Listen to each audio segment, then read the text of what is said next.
Yeah, I think so. Is it close enough? Yeah.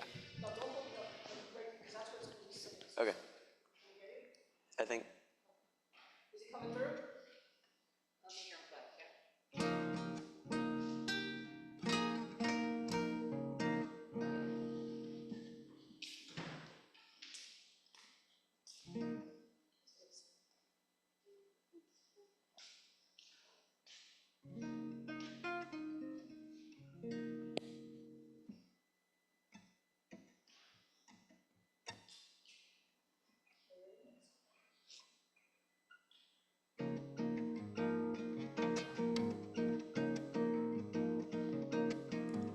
Tall and tan and young and lovely, the girl from Ipanema goes walking, and when she passes each one she passes goes, ah. When she walks it's like a samba that swings so cool and sways so gently that when she passes each one she passes goes, ah. Oh, but I watch her so sadly. How can I tell her I love her? Yes, I would give my heart gladly. But each day as she walks to the sea, she looks straight ahead, not at me. Tall and tan and young and lovely, the girl from Ipanema goes walking, and when she passes I smile, but she doesn't see.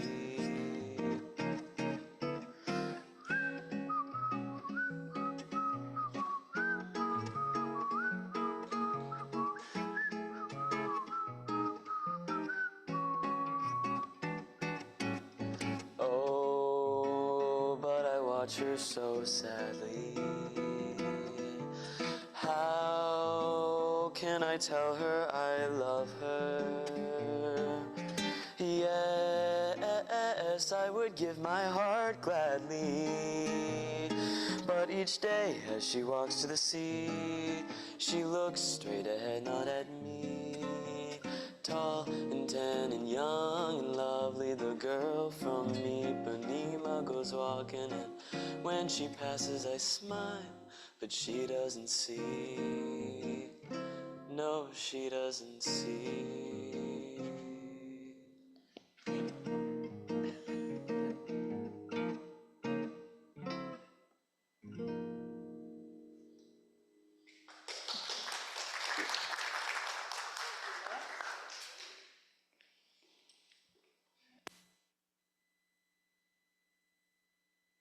Working on our cross static.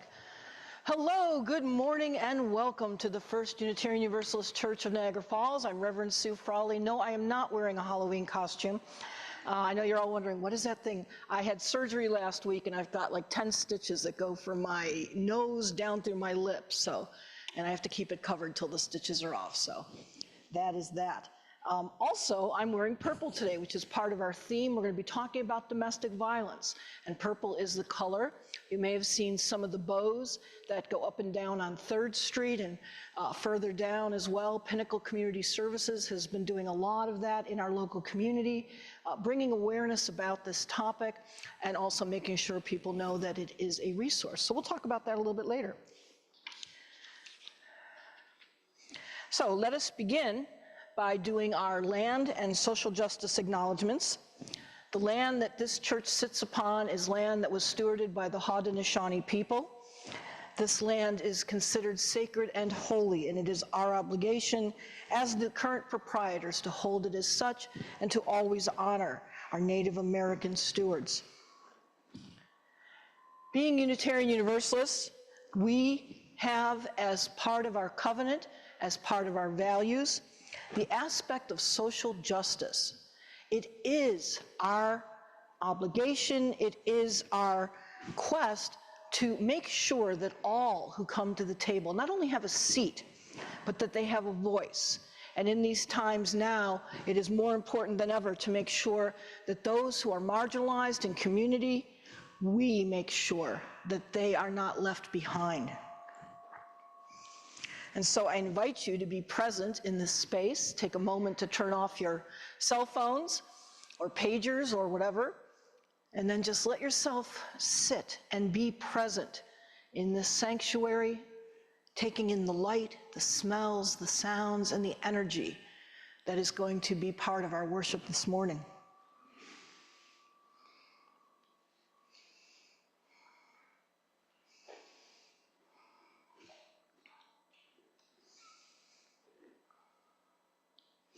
Our opening words this morning come from a quote from a domestic violence survivor. They said, "Give voice to what you know to be true, and do not be afraid of being disliked or exiled. I think that the hard work of standing up for what you see, I think that it's the hard work of standing up for what you see. When the whole world is silent, even one voice becomes more powerful. The ones who have a voice must speak for those who are voiceless."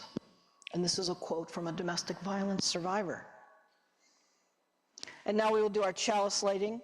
Who is our, no.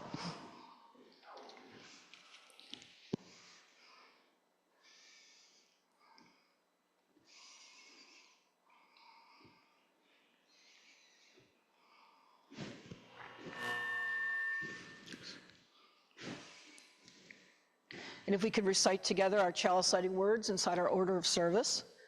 May the light we now kindle inspire us to use our powers, to heal and not to harm, to help and not to hinder, to bless and not to curse, and to serve you, Spirit of freedom. Patty, what's our first hymn this morning? 115. 115. So I invite you to find hymn number 115 in your gray hymnal. Patty will play it through, and then I invite you to rise in body or spirit as you be willing or able, and join us in singing.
Beautiful. Please be seated. Thank you, Patty. It is part of our tradition and our ritual of being together to take time to share those things that are on our hearts and minds, joys, sorrows, concerns, And so in a moment, I'm going to invite you to come forward if you'd like to light a candle and share that. If you are remembering someone who has passed, I invite you to put a stone into our vase. And so has become my practice. I want to light our first candle with the hope for peace across our entire planet.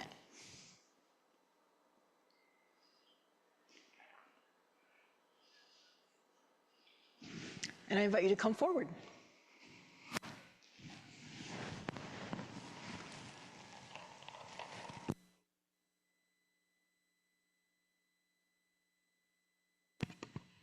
Well, I have a rest in peace for us today, but maybe not a terribly sad one.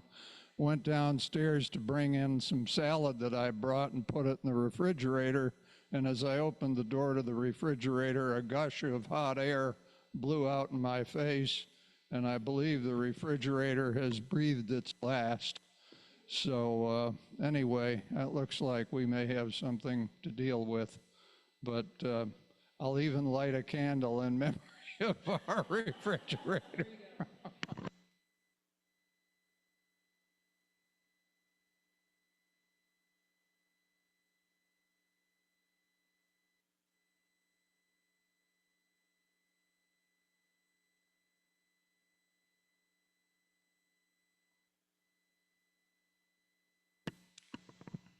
Yesterday, I found out that a young man who worked for me, his mother is currently in a medically induced coma, and I don't think they had any kind of health insurance or anything like that, so someone started a GoFundMe campaign. He's not responding to texts or anything from any of us who used to work with him, so I just wanted to light a candle for Connor and his mom. On a second note, my brother had a kidney biopsy procedure this last week, and he most probably has renal carcinoma and is going to have that kidney removed. On a brighter note, I went and I did early voting yesterday, and I had to wait an hour and 20 minutes in line because there were so many people who were casting their ballots.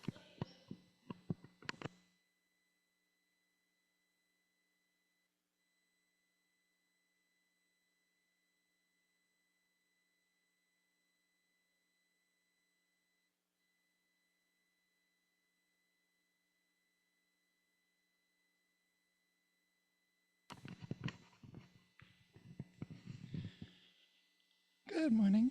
I have a sorrow. It's related to the first one given this morning. I brought 24 cans of sparkling fruit juice for the potluck for everyone to enjoy nice and chilled this morning, having been in my living room in a case until I brought it to the church and put it in the refrigerator.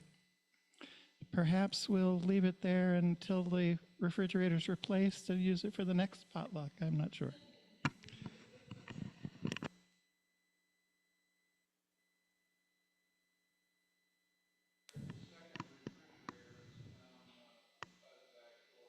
By the back door. Okay, I'm going to sneak down and do that.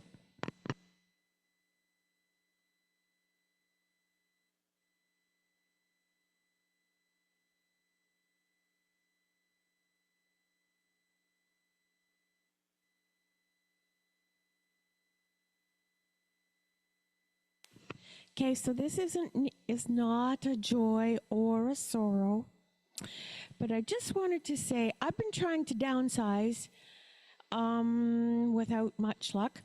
So downstairs there is a table full of stuff that I used in crafting and so on and so forth. So it's free to everybody to help themselves if there's something that appeals to them. And other than that, I don't know if, because I remember pots and pans I knew I would never use.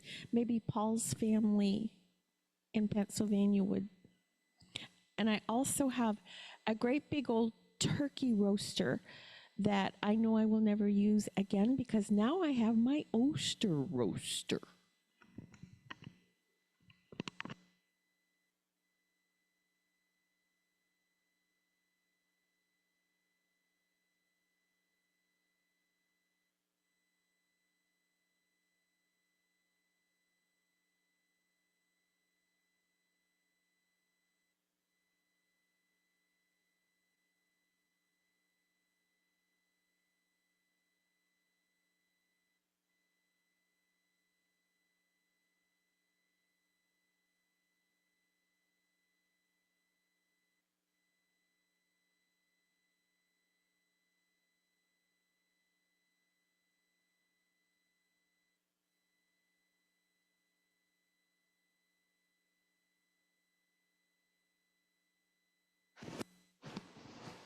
Does anyone else have anything that they would wish to share?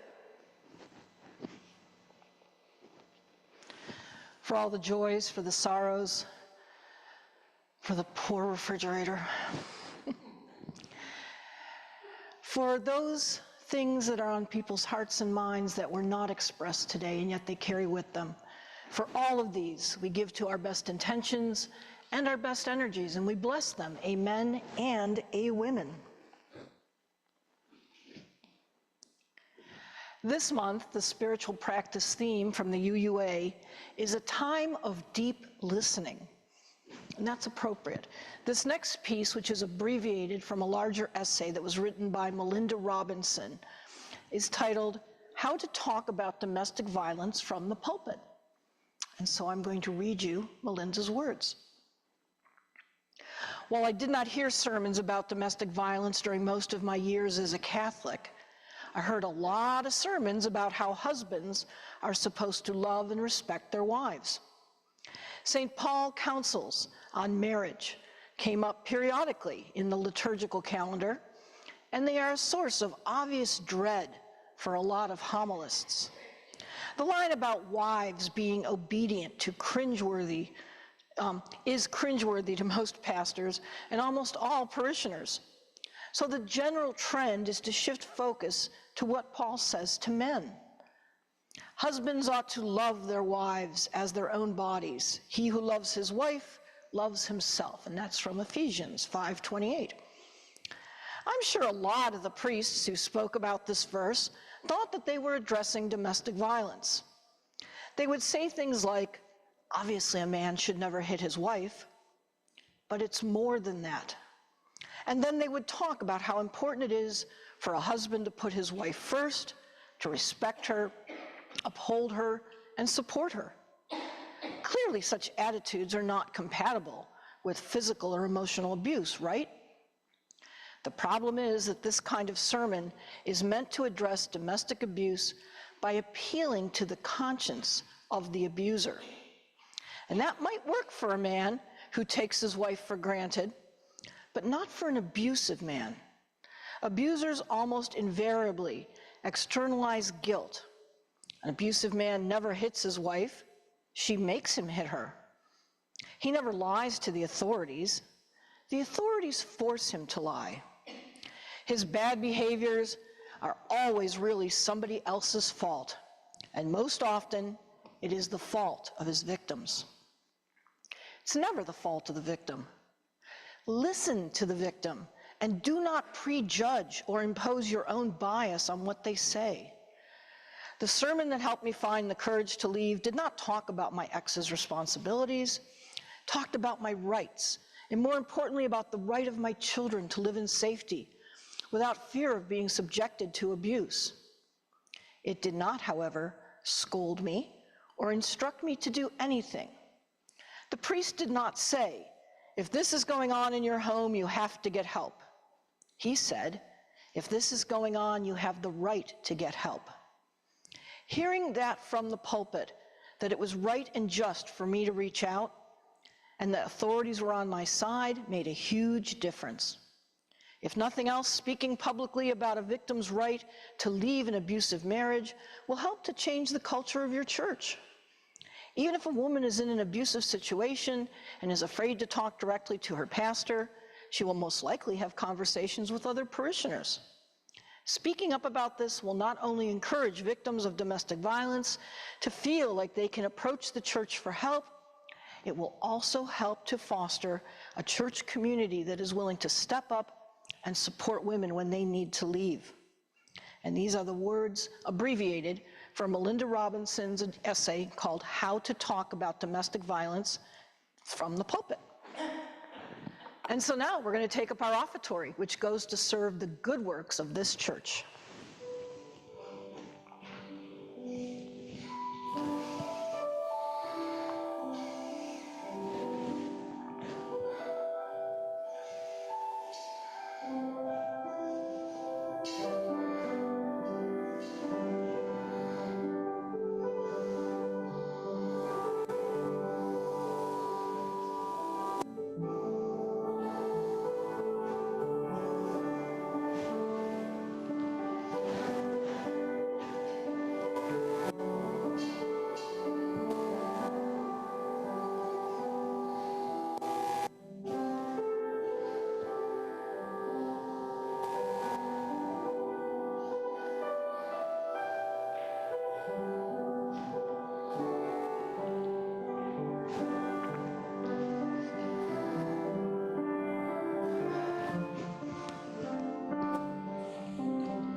Spirit of life, come unto me. Sing in my heart all the stirrings of compassion. Blow in the wind, rise in the sea, move in the hand, giving life the shape of justice. Roots hold me close, wings set me free. Spirit of life, come to me, come to me. Thank you, Pat.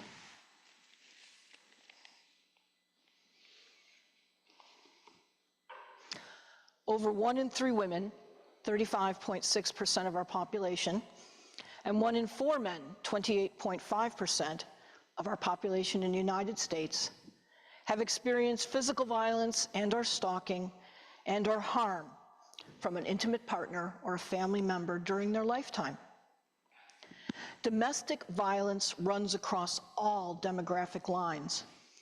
While the essay from Melinda Robinson was very focused on males and somewhat heteronormative, the reality is it runs through all demographics.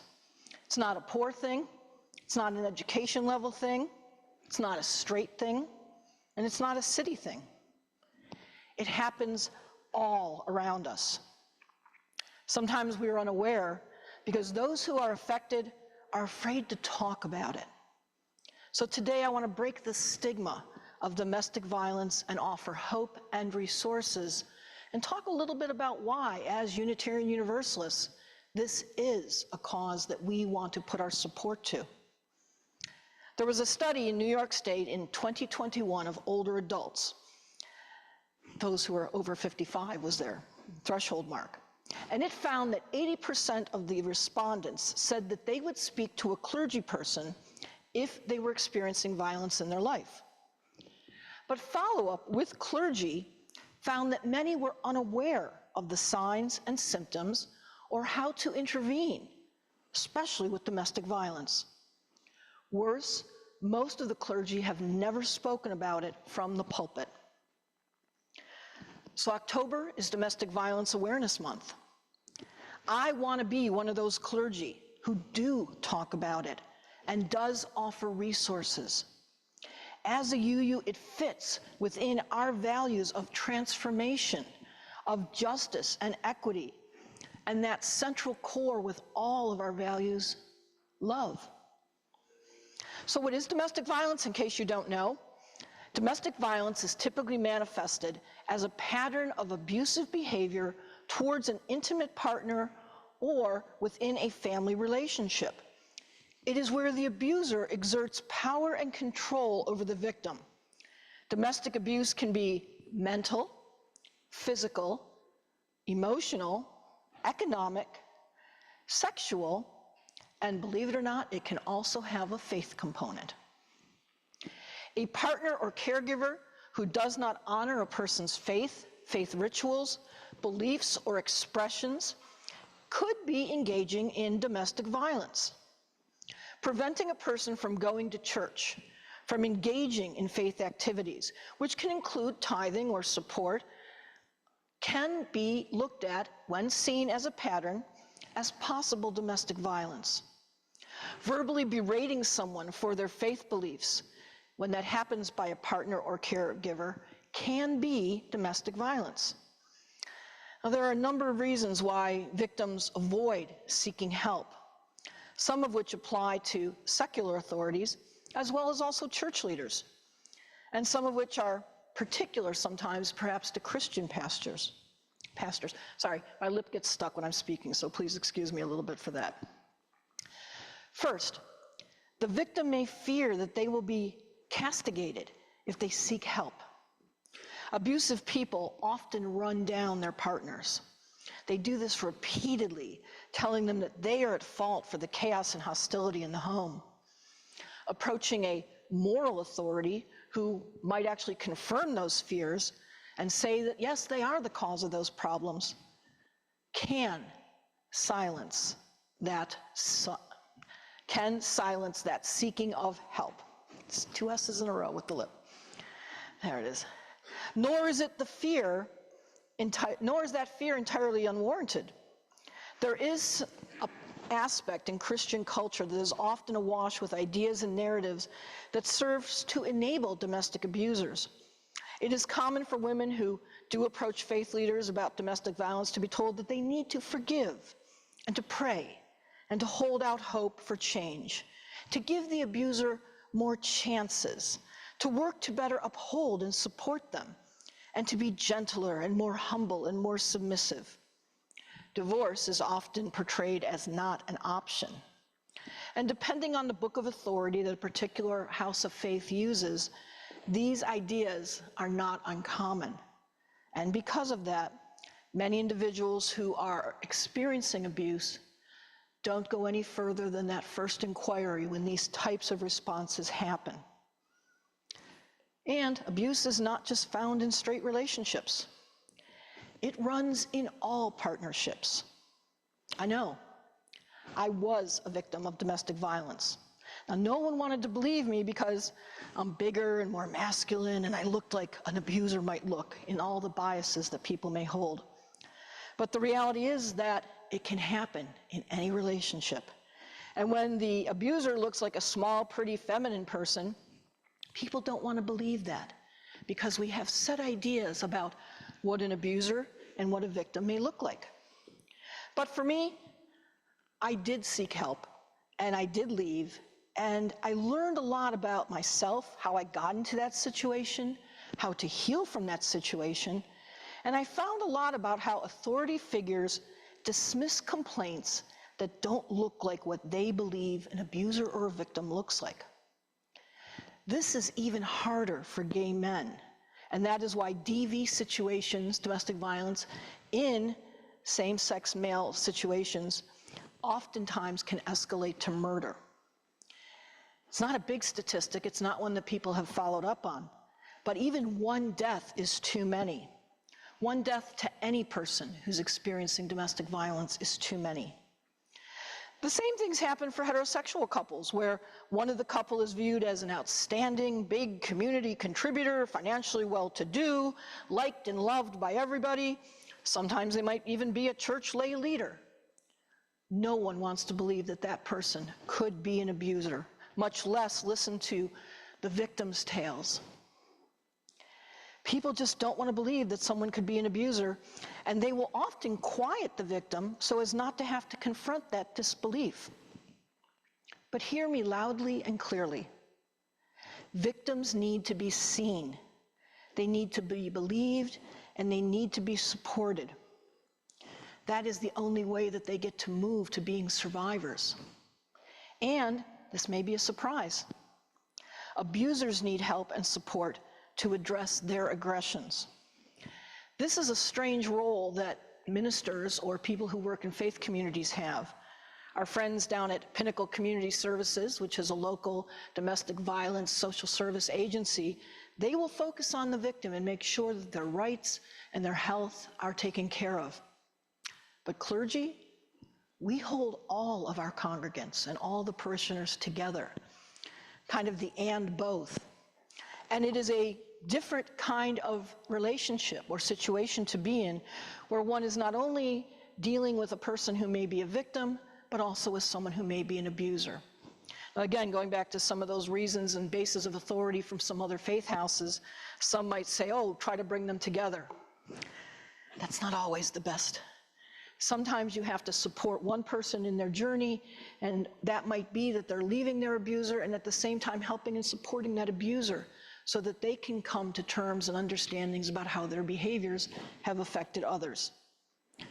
Doesn't always happen to have that opportunity to deal with both, but it is a very significant and different stance to have, and probably why a lot of ministers, rabbis, imams, Sikhs, others don't always do it. It's just a fact. Actually, it's a fact that's now being found in a lot of research with aspects of domestic violence, especially with older adults. Because for older adults, when domestic violence occurs, they have less resources, perhaps, than a younger person. And if indeed the person who is harming and aggressing them is someone who is their caretaker or someone who they rely on for their everyday needs, the fear that they will have to go into a nursing home or lose that care or lose their home space is great. But it doesn't always have to happen that way. And the important part to tell you this morning is that we in Niagara County are very lucky to have Pinnacle Community Services, which is right down Main Street, available and open to all. Our Niagara County Sheriff's Office has domestic violence advocates. They are available 24/7. And if you call the Sheriff's Office and ask to speak to a domestic violence advocate, I actually know who the four of them are, they will connect with you, and they're wonderful, and they will work with you to come up with resources. The other place is the Family Justice Center. They don't have a satellite here in Niagara Falls, but they are located in Buffalo on Main Street, and they will speak with you and also connect you with anywhere. But again, if you're concerned about calling any of these places, you are lucky because you have a minister who is trained in domestic violence response, and I will speak with you, and I will help you to be safe. That is not a message you're going to hear in many churches. But here at the UU, you are hearing it.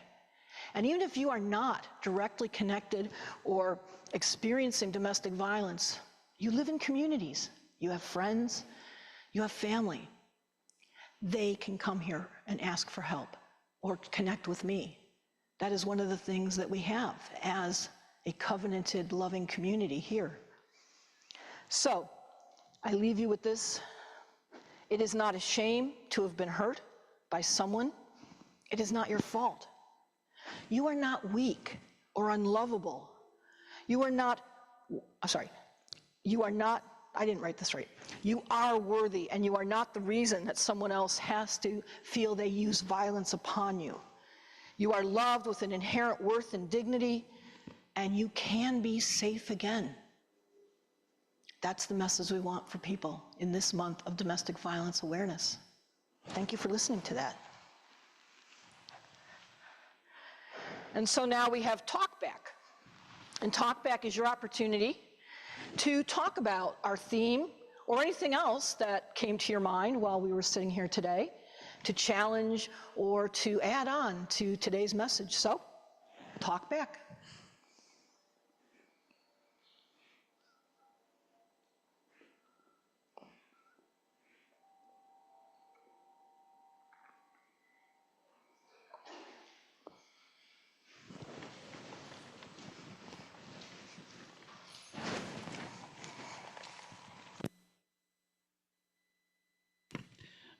Yeah, I have not experienced domestic violence myself, but I kind of watched my relationship between my brother and his wife.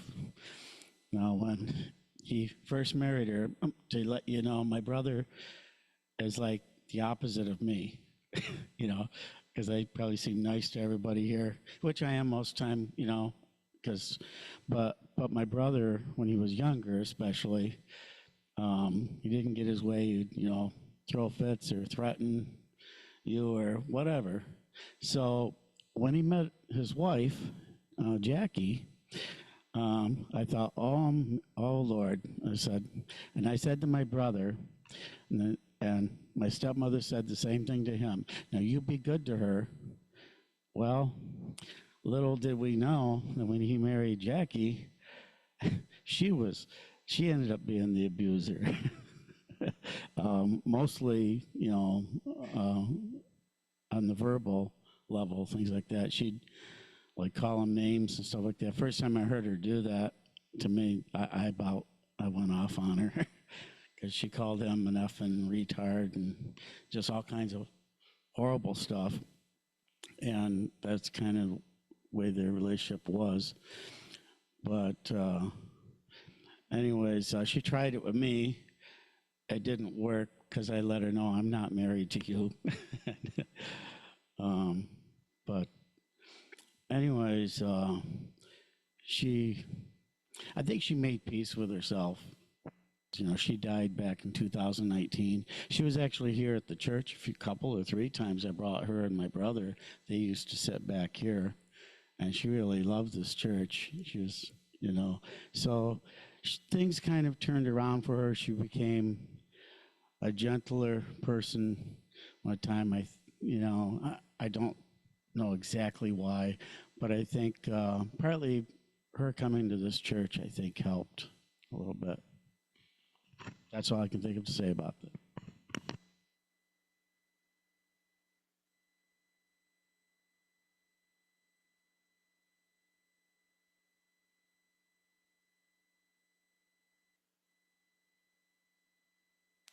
I'm still gimping around from abusing myself. Sue, thank you. I think in all the years that I have come here, this has really dealt with a real issue. First time. I mean, it may have happened in the past, but wow. Thank you for stepping up. And, I always seem to attract these creepy stalker types, which isn't, I guess, exactly domestic abuse. But there's this really creepy character that is still running about on the street. And I know I'm not the only one that he's a groper. But there was one such occasion. This was when we first we tried to put the phone upstairs that rang into the church. And I'm sorry, I'm going to use profane language, but the motherfucker knew I was living here, so he was like calling me in the middle of the night. He doesn't have my cell phone. Then at one point, I was up there getting music or something. I look out the window, and he's just standing there staring at the church. So I have two wonderful friends that are police officers. One is actually retired. I mentioned it to Jeff, and I think he did have a chat with him at one point, because then the guy approached me on the street and said, "Gotta look out for that old black guy." Well, this guy's also black, so I don't know what he was talking about. Then there's been another incident here. It was a woman that has come here a couple times, not since then. I don't even know how we got into this subject of conversation. She was passing me in the street one day, and it was when I had Penny, and she just turned around and she said, you need to get off the sidewalk with that dog, because I'm afraid of dogs. Fine. So I just moved off the sidewalk, went around, kept on my merry way, came back up here in the church. Then the next time, I was out in the field. It's just over here where the lawyer's offices are, standing there minding my own sweet business. I saw her coming down the street, so I purposely moved with the dog away from her. She came up, crossed right in front of me, and tried to kick the dog. At which point I lost it, and I went off on her. And she called me a white racist bitch. Thought, well, okay. What does one do about?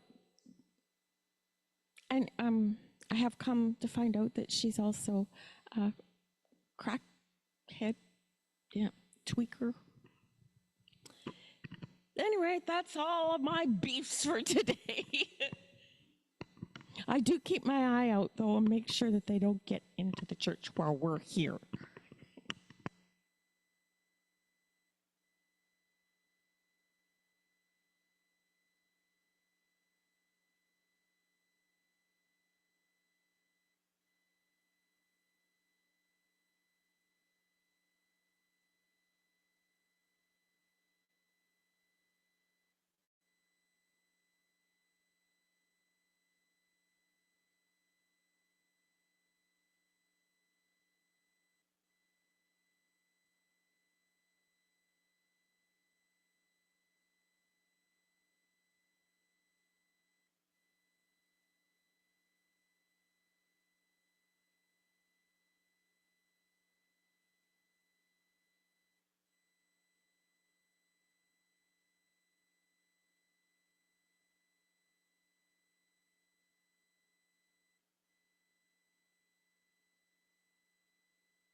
But again, it's also about how you minister to me by your conversation, by your connecting with each other. And for that, I am very grateful. So thank you.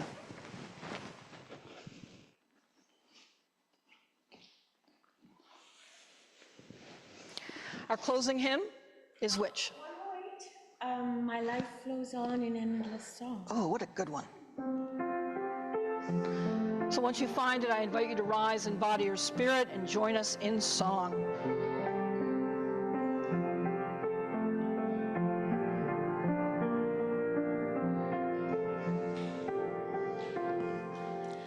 My life goes on in endless song, above earth's lamentation.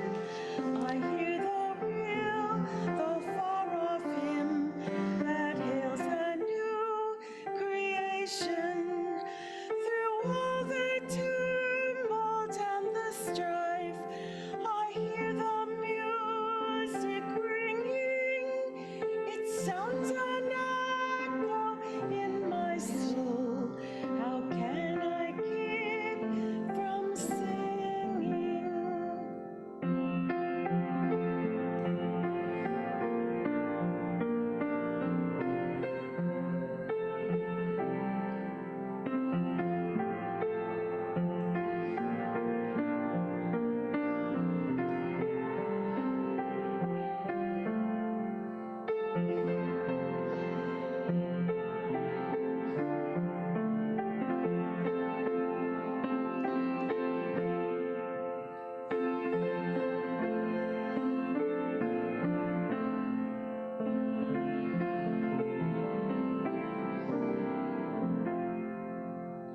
When tyrants tremble as they hear the bells,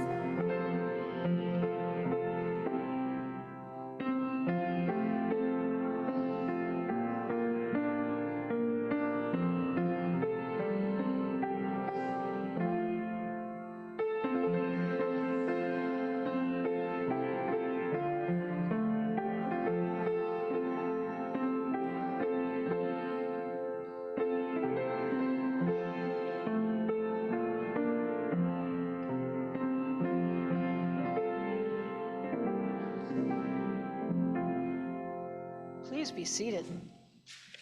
It's announcements time. If anyone has any announcements for the good of the congregation or for the community, please share.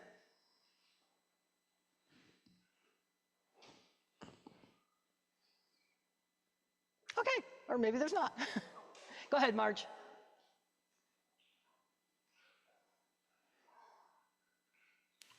I wanted to announce that this week on the 29th, we're going to have a speaker here again for the Niagara Falls National Heritage Society. And this one is very apropos. The topic today, it's by Christine Bacon, who is an author writing about women in the early years of Niagara Falls and what their lives were like. She's a tremendous speaker. She's a public historian, lawyer, lots of other things. And you are welcome to be here. It's free and open to the public, so pass the word. It's going to be at 4 o'clock. We realized with our previous time when we held it later in the day, people had to leave early because they didn't like to drive in the dark. So this will satisfy that, I think. So it's at 4 o'clock here. Thanks again to the board for allowing this to happen. I hope you can make it. Thank you.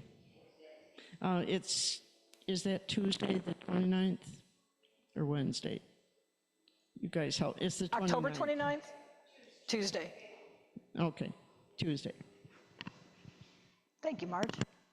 Any other announcements?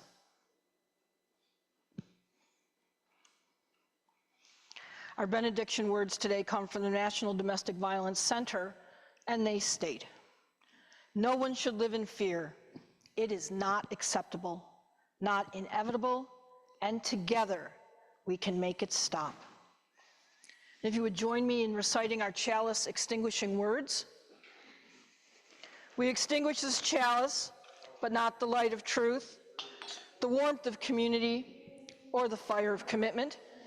These we carry in our hearts until we are together again. Max is going to offer us some postlude.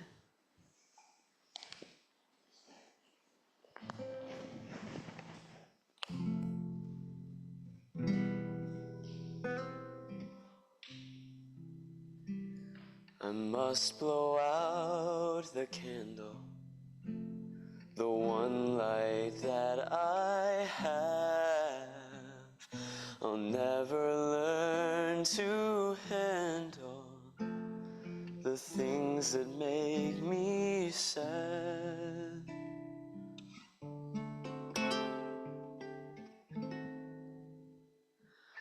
I took it way too far, it's tearing me apart. Now nothing heals my broken heart, and I can't sing away the rain. I'm getting on the first train, the one that takes me far away from you.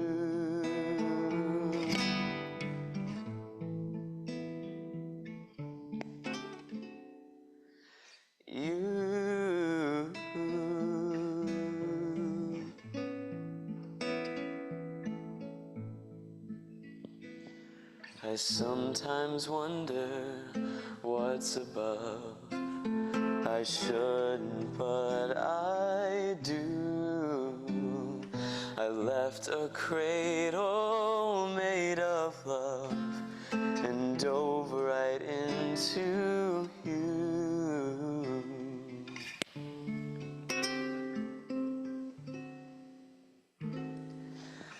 I took it way too far, it's tearing me apart. Now nothing heals my broken heart, and I can't sing away the rain. I'm getting on the first train to get away from you.